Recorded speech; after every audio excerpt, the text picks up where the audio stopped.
Coming up on the show, the fight over redistricting rages on in Texas, with everyone wondering how this could impact the midterms. Plus, the Fernbeck Museum is getting ready for a major renovation, and plenty of studies will tell you that Atlanta's traffic is the worst. But maybe you should take that with a grain of salt. We're going to talk about all that. This is The Take. Let's get it.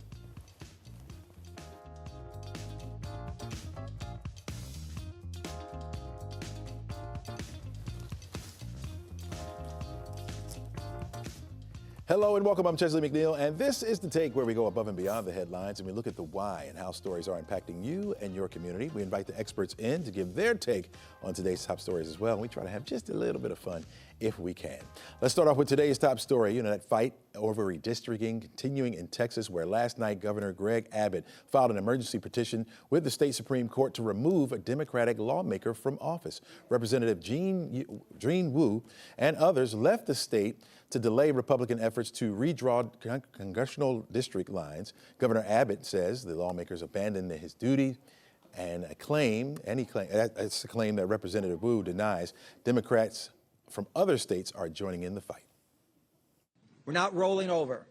And I've been saying to these Texas Republicans, if you want a showdown, well, you're going to get a showdown. And here it is right now here in Illinois.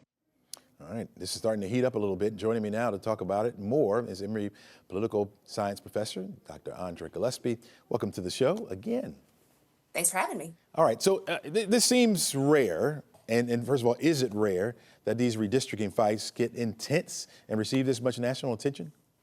Well, let's just say this is not the first time that this has happened, and it's not the first time that this has happened in Texas. In the 2000s, there was a similar redistricting battle where some Democratic legislators fled the state. And at that time, you had then House Republican leader Tom DeLay send the U.S. Marshals to go collect them and bring them back to Texas so that they could continue with the redistricting process. So it seemed very similar to Senator John Cornyn now asking for the FBI to go find these Democratic lawmakers who have gone to far-flung states like Illinois and New York, among others, to bring them back here. And this is a practice that has been contested in the Supreme Court, so there is enough case law around it to kind of justify what's going on. And so the short answer is there's nothing in the Constitution that says that you cannot do a mid-decade redistricting process. So Texas is within its legal right to be able to do so. And the Supreme Court, as it stands right now, does not prevent political gerrymandering. So you can gerrymander for partisan reasons. You can't gerrymander for racial reasons, especially in ways that will hurt racial and ethnic minorities. And so I think, Governor Abbott and Texas Republicans feel completely justified in their actions. Yeah. What really set off the controversy here? Well, I mean, it's because this is openly blatant partisanship that's happening here. Because typically in midterm elections, the president's party tends to lose seats and you have a razor thin Republican majority in the House of Representatives. Texas is redrawing its district lines in the hopes of creating 5 more Republican seats in the House of Representatives that might actually be enough for them to be able to maintain their majority, because there are very few competitive House seats around the country. And so this just looks like a blatant power grab. And Democrats are, using whatever recourse they have. So within the state of Texas, you have the Texas Democrats who are leaving the state so that they don't have a quorum, so that they can't hold the session. And then in response to this, you have Democratic-led states with Democratic legislatures who are vowing, or at least attempting to explore the possibility of figuring out how they can redraw their district lines to take seats away from Republicans so that they can offset the gains that Texas is trying to make here. Why are the Democrats taking such a strong stance in this particular case? Well, one, because Democrats are in the minority and they don't have much leverage to try to counter the Trump administration and the MAGA wing of the Republican Party. And so this may be one thing that they would be willing to do. They've typically not usually gone this far in terms of redistricting. To be clear, there are states, Democratic-controlled states, that have done redistricting and have taken the lion's share of their seats in Congress, even more than perhaps voters in their state would have wanted to do so. But now they're saying that, look, you have to play tit for tat, and now is not the time to be talking about nonpartisan redistricting and independent redistricting that's supposed to be fair for all. Now it's time to make this a blood sport, and if the Republicans are going to play this, then they're going to counter with their tools as best as they can. Yeah, I think you mentioned this earlier. We're talking about Georgia now, and we've had our fair share of fights over redistricting, of course. You took us back, I think, sharing with when we also saw some fleeing, if you will. How has redistricting impacted our state? Well, that was Texas. I mean, we just went through a redistricting round, but that was court ordered redistricting based on a lawsuit that claimed successfully that Black voters were being disenfranchised in violation of the Voting Rights Act. And so we saw that there were a number of congressional districts, the 6th and the 7th district in particular, whose lines had to be redrawn. And then we also saw some state legislative districts that were redrawn. That's different than doing it for partisan reasons. This was being done in Georgia. And the same thing actually happened in the 2000s in Georgia and in the 90s. Well, in the 2000s, it was political. In the 90s, it was based on sort of court orders that said that certain district lines had to be redrawn in order to protect the voting rights of African American voters. Where do we go from here? This is a zero-sum game and a race to the bottom. And so while Democrats and Republicans seem to be willing to kind of engage in mutually assured destruction, ultimately, at the end of the day, I kind of take the side of former California Governor Arnold Schwarzenegger. It's the people who are going to end up losing out on this. I think that there is a strong case to be made for taking districting out of partisan hands and out of the control of state legislatures until like they have to do the final approval. And I think that there's a strong case to be made for nonpartisan redistricting. At this particular political moment where everything is so polarized, no side is actually going to be willing to make those types of concessions. And so what we're going to end up happening is you're going to have districts where there are going to be lots of very safe Democratic and very safe Republican districts where there could be minorities of voters in those districts who actually really don't feel empowered to participate in the process or feel like their say is actually being honored, in terms of decision making. And so, this is just yet another sad example of what polarization gets you. It gets gamesmanship and it gets people playing technically within the boundaries, but not necessarily sort of following what was the ethical spirit of what some of these laws were intended to do. And so there are people who argue gerrymandering's been going on, since the founding of the country. Mm-hmm. But, this is an example of sort of what happens when you carry this too far and without regulation. What the Supreme Court, I think, would probably say in response to what I just said was then Congress should try to go fix this. And at this point, we don't see a Congress that's willing to address that. Gotcha. Dr. Gillespie, really appreciate you joining us, and thank you for all your insight. Thank you. All right, take care. All right, folks, it's going to be another day where we'll have some scattered showers around, isolated showers, not the heavy rain that we saw. We saw some earlier this morning, mainly for our easternmost counties, but that has now begun to push out, and so we'll just have these isolated showers popping up on us. But temperatures will go up as a result of seeing a little bit of sunshine, 80 for the high temperature, and will continuously warm up as we head through the rest of the week and into the weekend. We're back right after this. Welcome back to the show. President Trump's on again, off again tariff deadline is now just hours away, and the White House is scrambling to make deals as businesses and consumers brace for the impact. Joining us now is NBC's Jay Gray. And Jay, where does the White House, when it comes to the White House, where does it stand with these deals with other countries? Yeah, look, Chesley, the tariffs go into effect just after midnight, and President Trump says he's still working on deals with a handful of countries. There are some on the outside looking in. India, one of those that is struggling to make a deal. Most of the import taxes, though, have been set. The range of the tariffs from 10 to as much as 50% on more than 60 of our country's international trading partners. Are companies saying anything at this point, Jay? Yeah, absolutely. I mean, there's some concern from opponents and analysts that the tariffs could be passed on to consumers and American businesses. Heavy equipment manufacturer Caterpillar warning investors tariffs could bring a $1.5 billion loss to its bottom line, while Marriott's blaming the tariffs in part for a drop in government and international travel to the U.S. Yeah. One of America's concerns is groceries. We've been hearing about that. How could these tariffs impact what we pay at the grocery store? Yeah, well, those in the industry say initially that tariffs, along with concerns about inflation, could push prices up even higher than they are right now. On many of the staples you'll find at the grocery store, a new Associated Press poll showing a majority of Americans already struggling with the prices at the grocery store and say groceries are a major source of their stress these days. Yeah, the Trump administration is still facing pressure when it comes to the Jeffrey Epstein case. What's the latest there? Yeah, the president really working to deflect a lot of what's going on as the push for more information and transparency continues. Ghislaine Maxwell's attorneys have now filed a request to block the government from releasing grand jury transcripts in the Epstein case. They claim the release could hurt what they describe as her legal options. Maxwell is serving 20 years, convicted for sex trafficking young girls for Epstein. And the House Oversight Committee, they've issued a flurry of subpoenas targeting Bill and Hillary Clinton, 6 former attorneys general, and 2 former FBI directors. The committee also gave the Department of Justice just 2 weeks to deliver, they say, all of its files on the Epstein case and documents from the prosecution of Maxwell, with a deadline of August 19th for Congress to get that information. Jay, overnight, the president acknowledged another attorneys have reached out to the White House about another high-profile case. Yeah, we can now confirm the legal team for Sean Puffy Combs has reached out to the president seeking a pardon after his conviction on charges related to prostitution.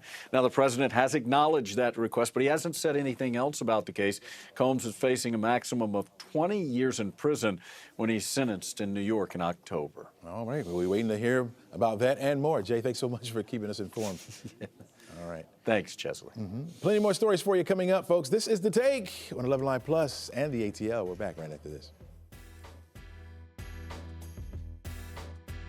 Welcome back to the show. As students head back to school, a new poll showing strong public support for mental health education and staff training. Numbers from the American Psychiatric Association shows 85% of Americans believe schools should be equipped to connect students with mental health professionals, but only 48% believe most school staff have been trained to identify mental health concerns in students. Here to talk more about it with us is the Roel Andrews Jr., the Executive Director of the American Psychiatric Association Foundation. Welcome to the show. Thank you so much. Good morning to you and your audience. All right, thanks so much. What is your reaction to those poll numbers I just read? So surprisingly, we're not surprised by the numbers, but there's still time to help get our whole academic community mentally fit and ready to learn as the new school season approaches. The poll also is confident that schools in their handling of mental health is declining. What do you think about that? Well, we understand that we really haven't had a break since COVID, and our children have really tried to understand what's going on, and there are just so many things happening.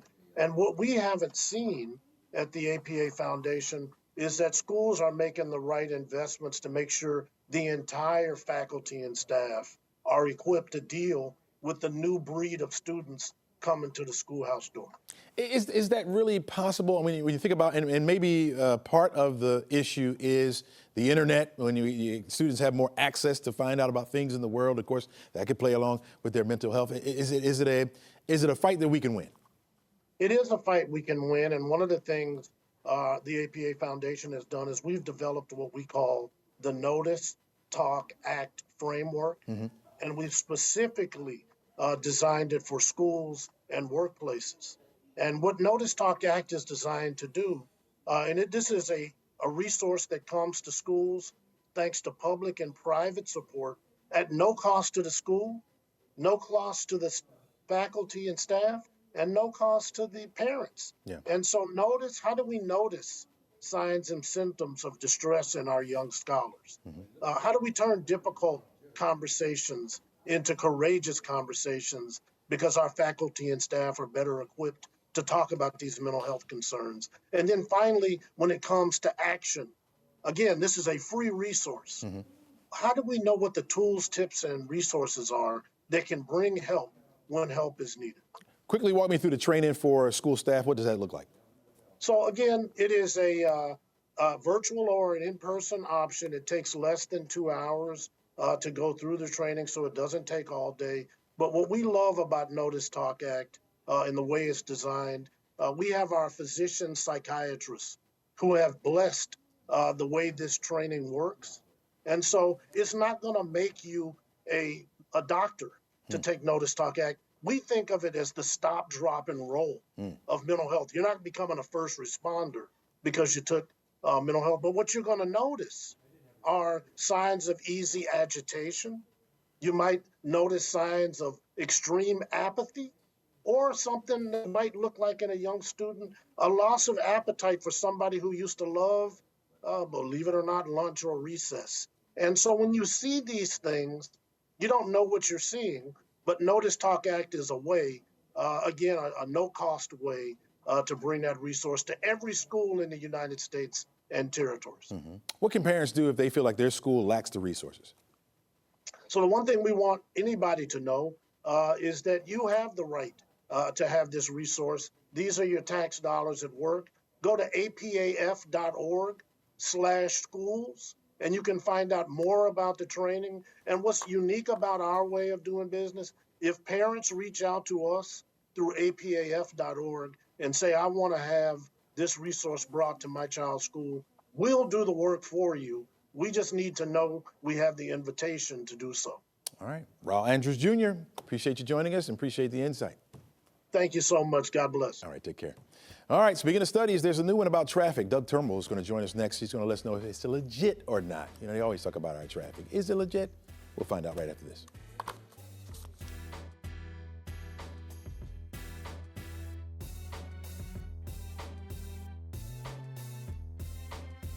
Well, if you live, work, or play around here, you don't need a study to tell you that the traffic is bad. We already know it's bad, but you know, they're going to do these studies anyway. And a recent Consumer Affairs study ranked Atlanta as the 5th worst traffic in the United States. But our Gridlock guy says, hey, you may need to take that with a grain of salt. He joins us now, Doug Turnbull, live from the road. And Doug, what are we not seeing in these studies, man? Well, really what we're not seeing is just the fact that there's so much nuance in their everyday commute. And I guess, Chesley, you and I haven't talked about what your commute is specifically, but I'm pretty sure it's totally different than mine. You and I come in at slightly different times from slightly different parts of town. And when they take a metro area the size of New Jersey, all right, and they say Atlanta in whole has the 5th worst traffic in the United States. And that may very well be true. And the way that the Consumer Affairs put this study together is they ranked the average length of a commute, and I'm going to look at my notes here, there's about 31.3 minutes, all right, which actually to me is pretty tolerable. And I thought, well, okay, they're saying that's one of the worst in the United States. Well, how does that make Atlanta the 5th worst overall?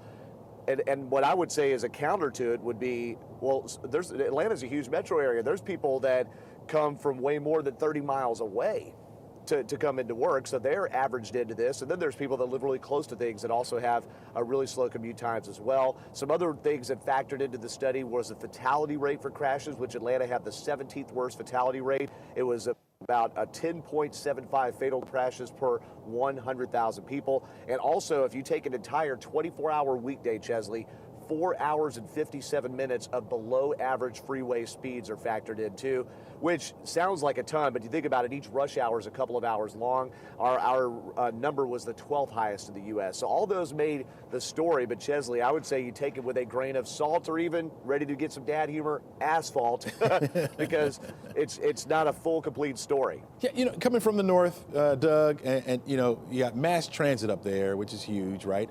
Down here in the south, a lot of the cities, including Atlanta, kind of spread out. As you mentioned, people live further away. Was that factored into the study as well? Well, in fact, New York had the 6th worst traffic in the U.S. San Francisco, which has a great mass transit system and is densely populated, had a top 5. I think it was 3rd worst, if I'm not mistaken. And guess what? You know, D.C., people take the train to and from, you know, long commutes, short commutes in D.C. on their rail system, the metro. D.C. had the worst traffic in the United States. So MARTA here in Atlanta does have a lot of problems, doesn't go a lot of places people want, but even cities with way more robust transit systems have bad traffic. And that's what the punchline here is. Atlanta does have bad traffic. We could move more efficiently, but 2 things. Number one, if you have bad traffic, it probably means people want to be there. And Atlanta has a robust economy, a good climate. And then number 2 is if you're going to move a lot of people at once anywhere, whether they have a good system or bad, things are going to be slow. Another study that I referenced in my most recent Gridlock Guy column on 11alive.com and in the AJC Sunday edition last week talked about this random study that was not very scientific that said that Atlanta was the 55th most walkable city in the U.S. out of 100 that they measured. And the main reason Atlanta was walkable is because it had good climate. A lot of the other metrics, including safety, were pretty bad. But we're just now getting sidewalks, though, you know? So, novel stuff. Don't put those on the interstates. Are things improving for us, though? Do you see things improving? I do think that overall the city does a better job, and I mean the city not of Atlanta but of the metro area does a better job of planning ahead. Our DOT has long-term 10 and 15-year projects and studies that are trying to graph for this rapid population growth. If you've heard of the Atlanta Regional Commission, people watching heard of the ARC, they expect Atlanta's population to just continue to rise, so you have to plan ahead of that. The place that we lag behind is getting forward faster with MARTA, and I know there's been a change of leadership at MARTA, and hopefully they could get those projects that have been promised for years jump-started to help catch up to population growth, especially in town. All right, we quickly got 30 seconds left, Doug. I know we love your column around here, the Gridlock Guy, and we know it's back to school time. What you got coming up on the column? The safety around buses, AAA and the other officials reminding people, the drivers surrounding the buses, how to behave as our behavior gets worse. So that'll be up Sunday, 11alive.com, and we'd love for you to check in on that, and we'd love to talk about it right here next week. All right, sounds good. My friend, Doug Turnbull. Stay safe on the road, my friend. Come on back here and bring some donuts with you or something. Hey, you got it, just for you. All right, thanks a lot. Well, folks, don't go anywhere. We got a new resource in Atlanta that's going to provide some good hands-on training, and we're going to talk about the confusion around the job numbers. All that's coming up. Stay right there. Thanks for sticking around, folks. A new resource is opening in Metro Atlanta that will provide hands-on job training. It specifically is looking at addressing the city's skilled labor shortage. Joining me now is Marlon Skinner. He's the CEO and director of the Workforce Career Center. Marlon, welcome to the show. Hey, how you doing? Pretty good. Yep. You say that Georgia is facing a skilled labor crisis. Describe to us what that problem is. Yeah, I mean, I think for us, it's mainly a lot of these trades that are actually in. So when it comes to the electricians, HVAC, plumbers, pipe fitters, things of that nature, even culinary and a lot of the different medical trades, those are the trades that are actually really in demand here in Atlanta. Mm-hmm. So tell us about this new trade school campus in Midwest in West Midtown. Yes. So we actually just opened August the 2nd, had a phenomenal grand opening. It was amazing. Almost reminded me like a new iPhone release. We had a line waiting previously from the day prior. So once we pulled up, it was at least about 100 students already waiting for us. Total, it was about 1,000 students that actually showed up. So the community is really getting behind it. And it just shows that, making education fun is the new draw. Yeah, you guys have a lot of familiar names here in Atlanta. What does these partnerships with Atlanta Public Schools and Grady Health have to offer the students? Yeah, so a lot of times the biggest thing when it comes to these partnerships is the job placement factor. They're able to come in and assist us once we actually train and skill up these students. Now we're able to find a home for them to be placed in jobs. So, I mean, our partnerships with Grady, we actually just locked in a new one with the vocational rehabilitation. So even if you're on SSI, we're able to find you jobs and get you placed as well. Unemployment, underemployed, different things like that. Come on out. We're able to take care of you. Yeah. Sounds like AI training is going to be a big focus for you guys. Talk to me about that. Oh, absolutely. Yes. Our AI focus is definitely huge, especially through our partnership with Microsoft as well. That's one of their biggest focal points, and they're actually bringing us in to do the training aspect of it. Wow. AI is really big, man. I mean, how big do you think that's going to be in the future? Should people be more focused toward that? Yes, I mean, I feel like we definitely got to understand how to use it before, it really just takes over the economy because it's coming, whether we like it or not. So we definitely have to learn how to use it. The great thing is no matter what trade you come in seeking after here at Workforce Career Center, we're able to go ahead and still give you the AI certifications as well. Yeah, and I guess those that know the ins and outs of it will always keep a job if it's going to be taken over, right? If people want to get involved, how do they do that? Yeah, you can actually go to workforcecareers with the S at the end.com. And like I tell everybody, you're just one click away. Yeah. Is this the first year for it? Yes, we're new to the Atlanta area. We just came out here in Atlanta, but we are also about to expand nationwide as well. Look into your crystal ball there. 5 years down the road, where do you see things? What's success look like? We're actually going to have a WCC center here in every major city in the U.S. Okay, sounds good. Marlon, thank you so much for joining us on the show. Appreciate your insight as well. Thank you. All right. Folks, we are looking at Blue Ridge right now. You can see the clouds overhead. It looks ominous, right? It looks like it could rain at any moment. Well, it can We'll see some isolated showers around the forecast area today. Isolated, not as widespread as what we have been seeing. In fact, a lot of people will stay on the dry side, believe it or not, but prepare for it. In other words, grab your boots, grab your bonnet, grab your umbrella, your rain jacket. Just keep it handy just in case you need it. We will see those temperatures warming up a little bit, and I do think you'll see some breaks in those clouds that will yield us a little bit of sunshine as we get into the afternoon. Again, near 80 for your afternoon high today. All right, the latest jobs report is making major waves in Washington, with President Donald Trump calling the unemployment numbers rigged and firing the official who oversaw the report. The numbers are showing hiring came to almost a standstill in May and June. Now, here to help us make sense of these numbers is Emory economist Tom Smith. Tom, welcome to the show. Thank you very much. Appreciate it. All right. Can you talk to us about the process of revising the job numbers after the fact? Is that common? Oh, yeah, it actually happens constantly. The Bureau of Labor Statistics takes the surveys that they have, and then they reevaluate them and they revise the numbers. And so just like we saw a revision of the gross domestic product earlier in the year, the BLS does this on a regular basis. All right, so President Trump is calling the accuracy of those numbers into question. Do you have any doubts about those numbers? I do not. I mean, the system that is in place makes it impossible for, let's say, just the bureau chief to manipulate the numbers. I mean, we're talking about hundreds of professionals who are pouring through these figures, and it goes through something like 30 to 40 different checks before it hits the desk of the chief. So how do we know, Tom? How do we know that those numbers are going to be accurate? Like, okay, so he got rid of the person who was doing it now. He brings in somebody who may have a totally different outlook. How do we know? We know because the process has been vetted for, we're talking about 50 to 60 years in terms of how the process actually takes place. The survey mechanisms, the way that they go about actually processing the numbers. It's not just a spreadsheet sitting on a single person's desktop and having them, like being able to change an Excel cell from one thing to something else. I mean, you're talking about hundreds of professionals who are putting these figures together, and then there's a process before it actually gets to the desk of the chief. And so I believe that those are very, very reliable numbers, and the process works. What's the overall picture of the job market right now?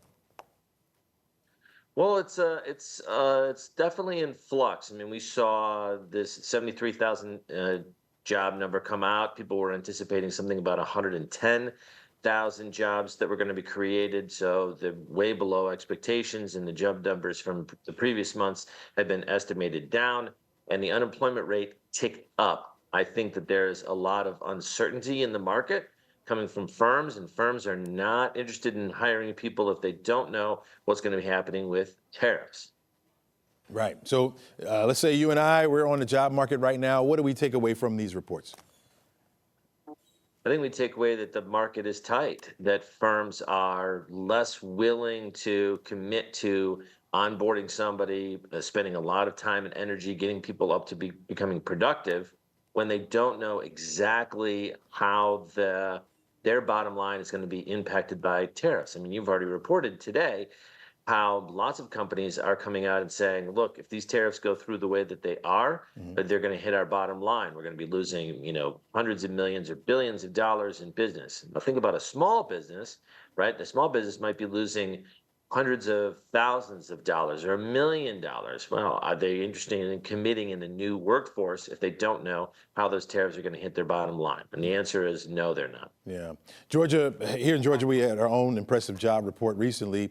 Could those numbers be confusing as well? Or I'm sure you trust those as well, right? Well, no, I mean, of course, I trust the process. And the truth is that this process has worked for, decades. I believe that the economy of Atlanta and Georgia is very robust. I'm very, very bullish on Georgia. We have an economy that's not focused on one particular industry. In spite of that, though, there are companies in Georgia and in Atlanta that could be very damaged by the tariff policies that have been put out there. And so even a strong report could turn into a weak report in the future if tariffs bring down the earnings of these companies. All right. Tom Smith, thank you so much for joining us. Thanks so much for your insight, my friend. We'll be calling on you again. Thank you, sir. All right, take care now. All right, more Americans are falling behind when it comes to those student loans. CNN's Maribel Aber is going to join us with the latest when we return. Stay right there.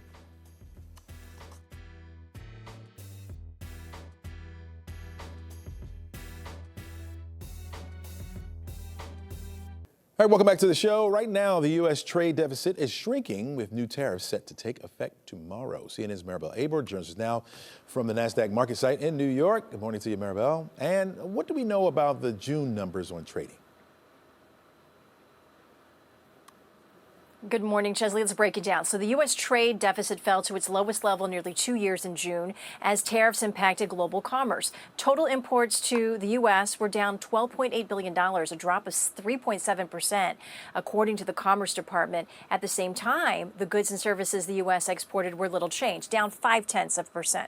The overall trade gap came in at $60.2 billion in June, the lowest level since September of 2023. And the trade gap with China continued to shrink. It was $9.5 billion in June, the lowest since February 2004. You know, Chesley, a smaller trade gap can boost GDP because it means fewer dollars are leaving the U.S. economy. Yeah. Maribel, we understand more Americans are falling behind when it comes to their student loans. What's going on with that? Past due student loan payments are adding to a surge in consumer debt, Chesley. The share of student loan debt entering serious delinquency hit 12.9% last quarter. That's the highest level in the 21 years that the New York Federal Reserve has been tracking the data. And overall, the share of U.S. consumer debt at least 90 days past due rose to the highest level since early 2020. Overall, household debt was up $185 billion in the second quarter. That brings the total to $18.4 trillion, according to the report. The data shows American households are facing increasing financial distress amid high interest rates and a slowdown in hiring, Chesley. Wow. Yeah, Maribel, we just had an economist on the show talking about jobs, and a new job report shows in service industry is taking a big hit. You know, employment in the services industries fell again in July. A gauge from the Institute of Supply Management showed employment was down 0.8% from June.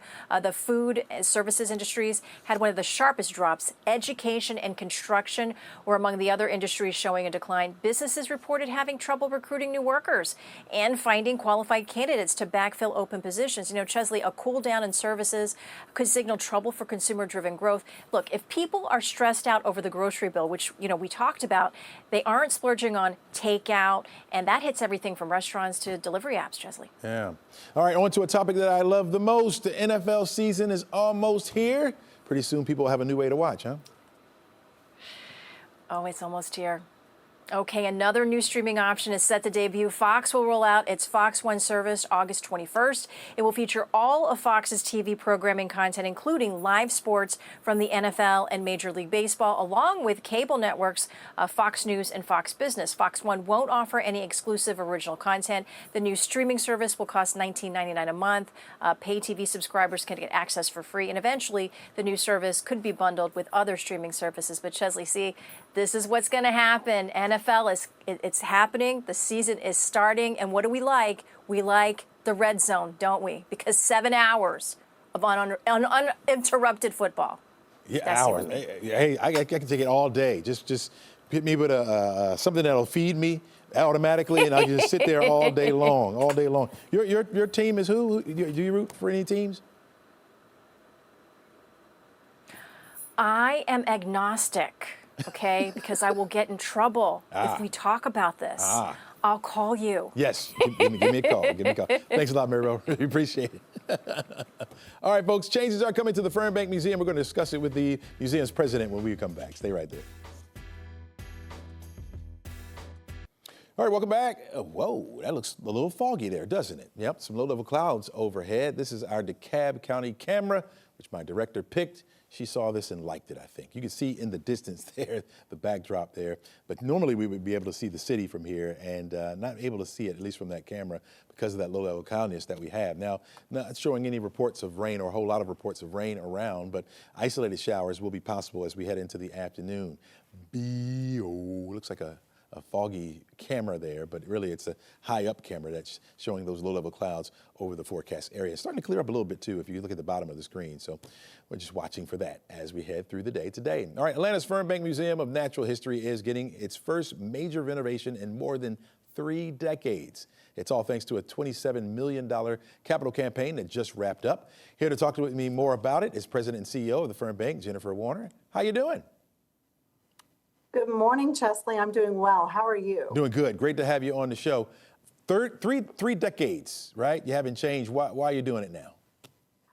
Well, you know, we need to make sure we're staying relevant and providing, experiences that will meet or exceed guest expectations. And you think about when the museum opened in 1992, we didn't have these mobile phones. We didn't have Zoom the way we're connecting today. So the world has changed, and we need to make sure that we're keeping current and presenting the latest science and connecting people in meaningful ways. So you guys have been around for a very long time. So what was the thought process behind undergoing a major renovation? Well, we've done some updates here and there in the museum over the years with a new children's exhibit, but this is, as you mentioned, the most massive transformation at one time. And it started with the guest. It's really about who comes through our doors, what will make the experience that much better for them. And so through an assessment with experts that looked at everything from stakeholder interviews and gathering a lot of feedback from our customers and our members and from schools, we embarked on this plan and are very excited to bring these new experiences to life over the next couple of years. Yeah, we talk about major renovation. You're talking about a $27 million renovation. How did you guys get that money? Well, it's, thanks to the very generous community that we have here in Atlanta through philanthropic gifts from foundations and individuals and some corporations that believe in our mission. And the work that we're doing to inspire curiosity about the world around us and our role in it. And we're very grateful for the community's support. Yeah. I know you don't want to give it all away, but talk to us about some of the new exhibits that's coming to the Fernbank. That's right. We have to keep some of it a surprise, right? And get people out. We rely on people coming to the museum to do what we do. It will open in phases, and we'll have new experiences on all 3 floors of the museum. Starting this fall with a new experience in our star gallery called Our Place in the Cosmos. Something you might like, Chesley, thinking that you're often looking up at the skies in your line of work. So we'll explore the universe. How do we know what we know? And how are humans today still studying space and our connection to the stars over history? We're also going to be opening next year a new Orkin Discovery Zone on our 3rd floor. And I'm very excited about this because it's an opportunity to put science in the hands of guests and to explore. They'll be able to make, through an interactive, create their own insect, learn about insects, learn about the natural world and how humans have taken inspiration from it. With bioengineering and other things. So we're really excited about all that's to come over the next 2 years at Fernbank. Yeah, sounds very exciting. Now, you say you're going to roll this out in phases. You guys get a lot of students coming in. Will this disrupt the school schedule, or will they be fine to come on in? We are open 363 days a year, and that will not change. So we are doing this in phases really because of the guest experience and making sure that we don't disrupt that for anyone that comes through our doors, and especially those school groups. Here it is back to school time. So we will minimize the guest impact and open it in phases. And we're planning some really special exhibits and programming that we'll have over the next 2 years as well to make sure that there's a lot to do when some of the other work is being done. You mentioned coming through the doors. One of the first things you see really when you come through the doors is that big dinosaur, right? Yes. That's not going away, is it? No, it is not, Chesley. Those giants of the Mesozoic in our atrium, the Great Hall, they are an anchor to Fernbank. And so those are not going anywhere. We want to make sure that those are so special to give the awe and wonder that you want when you come to a museum and to explore here. So those will be here for everyone to enjoy. Talk to me about accessibility improvements that you guys are going to make. Absolutely. Thanks for that question. We want to make sure that we can provide that welcoming environment for everyone. And I'm quite excited because we're adding a second passenger elevator so that we can make sure that people can move about the museum easily and efficiently and not need to wait for the one passenger elevator we have. And then we're adding new improved doors along our terrace that will increase the accessibility out into Wildwoods, which is an accessible nature area that's just off the museum terrace. So we want to make sure that that is as easy a transition as possible. Wow. All right. So give me a quick little timeline here. When do you expect those renovations to start taking place? I know you said over the next 2 years they're going to be done. Over the next 2 years. So, I hope this time in 2 years you're out here and you see a totally new Fernbank Museum experience. But later this year, we'll open our place in the Cosmos on the first floor. Next year, on our third floor, we'll open the new Orkin Discovery Zone.